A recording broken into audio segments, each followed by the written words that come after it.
Are you getting ready to retire and you're looking at your Medicare options and saying, well, wait a minute, I have a company group insurance plan that I can just stay on.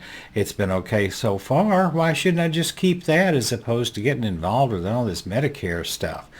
Well, we're going to take a look at that today. This is Bob Vineyard, your Medicare expert with the Georgia Medicare Minute. I talk to a lot of folks that are retiring and coming off a company group insurance plan, and they say, well, it's been okay. Maybe not the greatest thing in the world, but it hadn't cost me a whole lot. Why shouldn't I just take that as opposed to Medicare? Well, one thing to consider is you have been paying into Medicare practically all of your working life.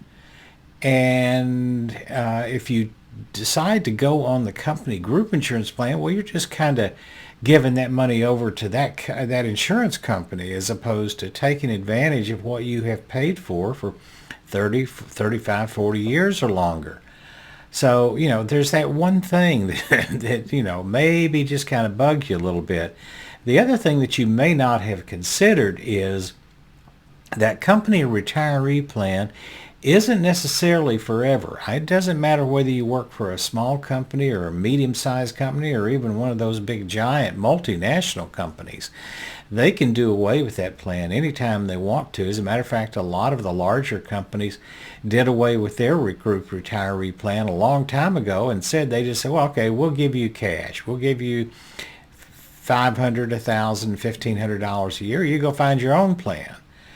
And then some of those companies then came back a few years later and said, well, we're not going to do that anymore. We're actually going to offer a new plan, and we're not going to give you that money anymore. So, you can come back over here. And even the ones that may decide to keep on giving you money so that you can get whatever it is that you want, they can change that. They can drop it down, they can cut it in half. They can do whatever they want. Because basically you're still at the mercy of your former employer to provide you with health insurance. And if you feel okay with that, that's great. Some people like to have a little more control over their destiny, and that's why maybe they ought to look at original Medicare and a supplement plan and at least see what it's got to offer. This is Bob Vineyard with the Georgia Medicare Minute. You take care. Have a great day.